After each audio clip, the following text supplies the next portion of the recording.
Welcome to Gore Hounds, where you and me are going to check out the kills in Bride of Re-animator. But first, I just want to thank the sponsor of today's video, West's Reagent Energy Drink. Has death got you down? Feel like you're falling to pieces? Try new West's Reagent. It will give you wings.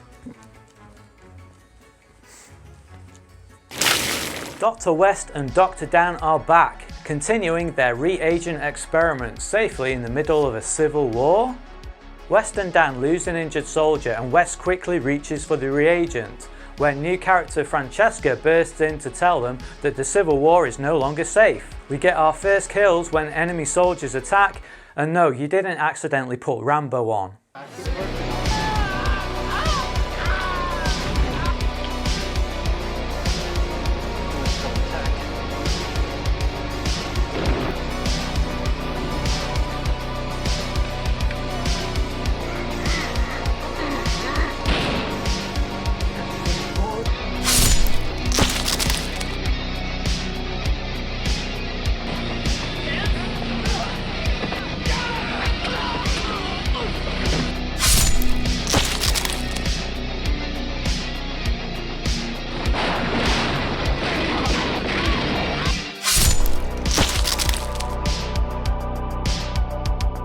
So West reanimates the soldier to immediately shoot him in the head. The first kill has a lot of blood and the shrapnel stuck in the soldier's chest is pretty cool, so that one scores the highest. West's gun kill gets the lowest score. I'm not a massive fan of gun kills in horror movies. What do you think? After leaving Vietnam, we're back in familiar territory. Good old Miskatonic University. Holy shit, why the fuck did they show the faces back there? For starters, Lieutenant Chapham is snooping around the place. He brings back Dr. Hill's head that apparently found its way into a carnival sideshow, and we find out that body parts have been going missing. We don't have to guess too hard at what's happening. It's West, of course, sneaking around looking for more reagent fodder. So if you've been wondering what the fuck happened to Meg, she does in fact make an appearance, but in spirit only. Well, in heart only to be more accurate. But what's weird is that Meg is actually named in the credits, played by a Mary Sheldon. At first I thought it might be a clever reference to Mary Shelley, who of course wrote Frankenstein, which the movie obviously borrows elements from. But I couldn't find any trace of her being in the movie. And then I found out that Barbara Crampton was meant to play Meg again in a cameo, but eventually turned the role down. So maybe they got Mary Sheldon in to play the part and then maybe the scene was cut, right? So I checked out the extras on my DVD and sure enough there's a deleted scene that shows not only Meg being revived by the reagent, but also West appears explaining his seemingly fatal encounter with Dr. Hill. Hill didn't kill me. He didn't have the guts. And I think this opening would have been far better than the one used, as it better sets up Dan's motivation to create new life using Meg's heart in a twisted attempt to bring her back, on top of explaining, well, sort of, how West survived. Dan and West are now living next to a cemetery, which is convenient to say the least. They've set up a laboratory that would make a Hammer horror movie proud, and it's used to make a batch of new and improved reagent, which is a cool touch. The new reagent can be applied directly to body parts, which West uses to create one of the movie's funky creations, the finger spider, which pisses Dan off. They're interrupted by Chapham, who followed West back from the morgue. The finger spider threatens to expose them, but luckily it's squished before Chapham catches on. Poor little bugger. Back at Miskatonic, the neglected Dr. Hill plot gains some traction as Dr. Grave experiments with the reagent, reanimating a bat before trying it on Dr. Hill's head. Hill, reanimated once more, is bent on revenge against West. The movie's continuity is about as shaky as a reanimated corpse, but at least attempts are made to keep some semblance of it intact. For example, Dr. Graves notes that Hill's head has been crushed, and the reanimated bodies are shown to have been rounded up. The biggest issue, however, is the movie's opening, Meg's absence and Herbert's sudden appearance. The first movie finished almost on a cliffhanger when Dan reanimates Meg, and it would have been nice to see that story continue off the bat, pun intended. But instead, Bride kicks off more like Apocalypse Now than a Re-animator movie. But as I mentioned before, the deleted scene would have cleared up these issues in one fell swoop, so it's unfortunate that for whatever reason this was left out of the movie. Hot Stuff Francesca then makes another appearance, much to the interest of Dan, prompting Wes to utter one of the movie's most hilarious lines. Don't let the little head rule the big head, Dan. Lieutenant Chapham seeks her out and then informs her of the events of the Miskatonic massacre. And we see that some of the reanimated dead from that night are being kept in the hospital, one of which is Chapham's wife, who had previously been declared dead.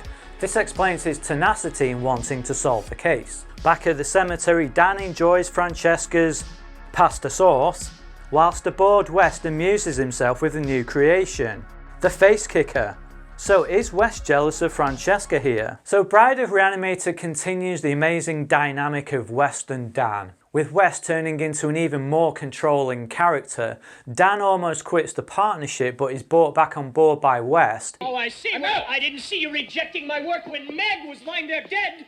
Who promises that they can create new life starting with Meg's heart. Meg's heart. And although West really seems to want Dan 100% involved in the work, West also wants to retain control over the relationship and is often evasive. Herbert, I've got something to tell you. Really? I have something to show you. Vague. What happened to our cadaver? I was finished with it. Or downright dismissive of Dan's questioning. Security. From what? Then there's the scenes when Francesca and Dan get it on, and West almost seems jealous of their relationship. It's easy to think that there might be something more to West's feeling towards Dan, if you catch my drift. But I think the real answer lies in West's earlier hilarious comment. Don't let the little head rule the big head, Dan. He sees Francesca more as a threat to his work and control over Dan.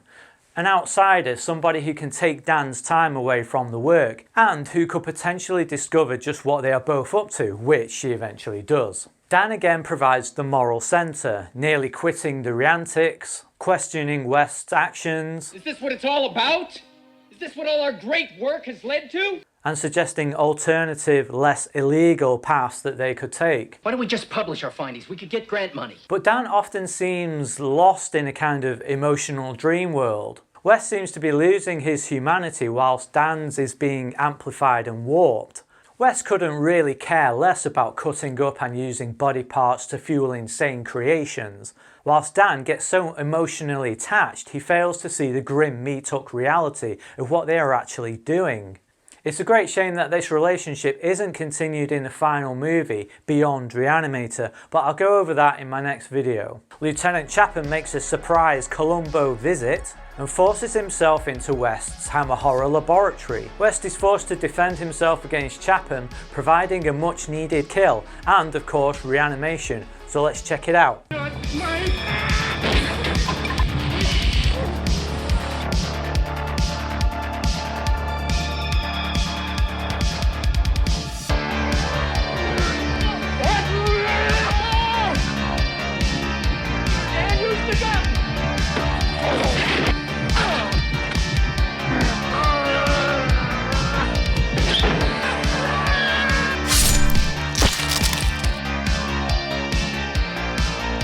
So the kill itself is pretty weak, but it gets extra points for the reanimation and severed arm that happens right after. Chapham doesn't take too well to being murdered and reanimated. I mean, I know I wouldn't either. He attacks West and Dan and manages to escape upstairs where Francesca and her poor unsuspecting dog are waiting.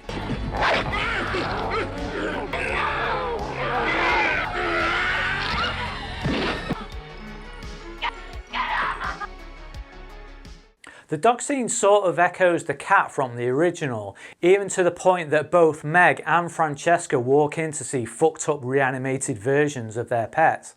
There's a conscious effort to give Francesca the same characteristics as Meg, someone who's devoted to Dan but wary of West, basically so she can play a similar role as Meg in the story. West pulls off the most epic cock block when Francesca sees West's creation with her beloved mutt. Yeah, she's not coming back to Dan anytime soon. And after Chapham escapes, it's back to business as usual. Dan is disheartened when Gloria, a patient he's formed a close bond with, dies. West, of course, uses the tragedy as an opportunity to finish their Bride of Frankenstein project, which is coming along piece by piece. So we have West and Dan creating a person from body parts a la Frankenstein, and it's all very old school horror and cool. But as a practical use for the reagent, it kind of seems a bit pointless. The end game for the reagent is to basically cure death. A person dies, inject them with the reagent, and they're alive again without going Dr. Hill batshit crazy. So to me at least, this experiment doesn't really make any sense. They know the parts will come alive, and sure, they have a modified reagent, but they just tested it on Lieutenant Chapham, and he came back, well, Dr. Hill batshit crazy. So I'm not sure why they're expecting the bride to be any different from previous reanimations. So here's a question. Do you think it would have been more interesting if Dan and West experimented on live subjects instead? They could see what effects the reagent would have to extend life rather than just reanimate the dead. In fact, there's a deleted scene in the original movie that shows West injecting himself with the reagent. And I think it would have been cool to explore this avenue. West and Dan could have gone into an old folks home or used the reagent on terminally ill patients. And then we'd obviously get supercharged zombie grannies, which I think fits in with the movie's humour quite well. We see that Hill's revenge plan is also coming together nicely, and that he still has the ability to control reanimated dead, a very cool but very specific superpower. At this point, the movie seems to have been given a shot of reagent itself and jumps to life. We get a flurry of scenes that all progress to another manic ending. Hill commands reanimated Chapham to force Dr. Graves to sew bat wings to his head. The other reanimated dead escape the hospital, and we get something truly horrific. Off-screen kills.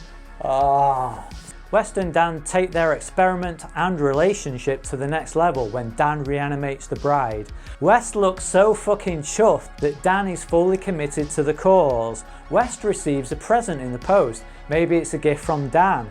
Nope, it's actually Dr. Hill batshit crazy, who has surrounded the house with reanimated dead. The dead attack and force themselves into the house. Francesca then turns up again for reasons. I mean, why would she? Anyway, her return allows for a funny scene where Chapham's reanimated wife gets jealous of her and Chapham. I think one thing that Bride of Re-animator does well is that it leans more into the black comedy elements.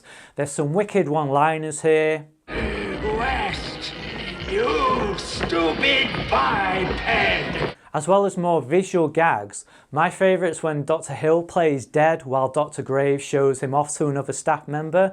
It just makes Dr. Graves look completely fucking insane.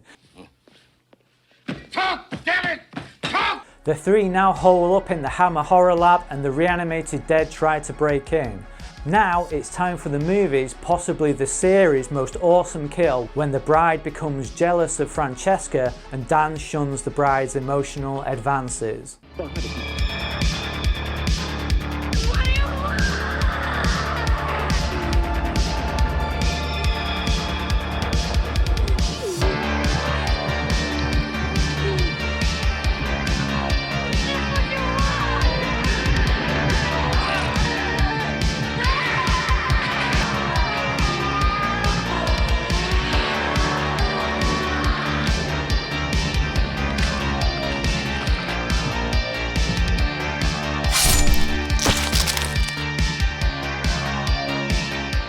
A heart-wrenching scene.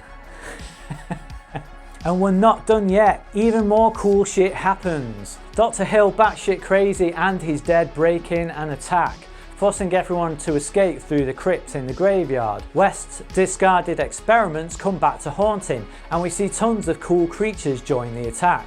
The monstrosities West creates sure are fun to watch, but they don't really do much for West's character progression.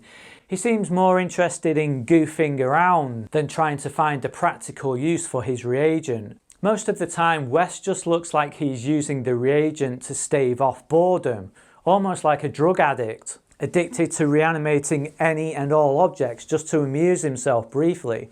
Danny's even aware of this and calls him out on it. This morbid doodling with human body parts. In the final act, there is at least a certain irony to West being taken down by his discarded creations. Inhuman beings angry at their god for abandoning and indeed creating them in the first place.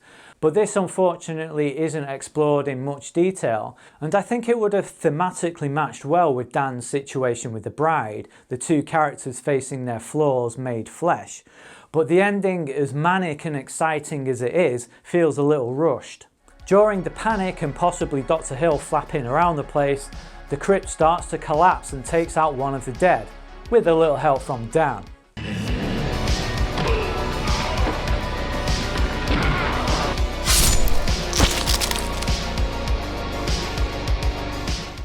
After the collapse, two figures emerge from the cemetery ground. It's Dan and Francesca. There's no sign of West, having last been seen buried under the rubble. So let's check out the final scores for Bride of Re-animator.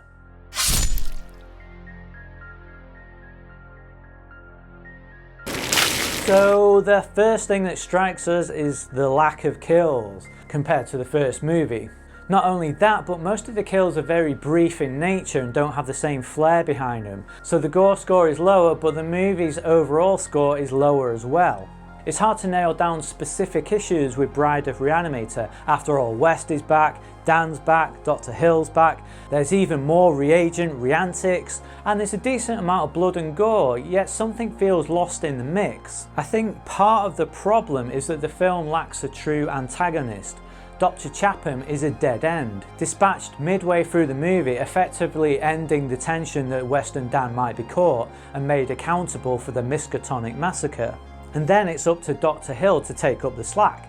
But we haven't really seen him all movie, and he just turns up at the end just to fly around like a head case. There's also a lack of focus here that made the original so precise. West's creations, whilst entertaining, seem like an afterthought and detract from the bride plot. I know why they are there though, it's because the bride plot itself negates any reason to reanimate corpses like in the original movie. So the creations are there to fill in the gaps, so to speak. One workaround could have been that West and Dan still needed to revive full bodies first before cutting off the parts they needed. This surely would have led to some amusing and exciting re-antics. If you think I'm being overly harsh on the movie, I will say that I do still really enjoy it. Both West and Dan are great, and their interactions are as fun to watch as ever. The Frankenstein elements with the bride provide a new direction and prevent the story from rehashing the original. And even though most of the action is weighted towards the end of the movie, there's still plenty of re-antics and other parts to keep us entertained. But with West seemingly dead again, how will the third movie, Beyond Re-animator, end this series? West, you stupid biped! Fuck.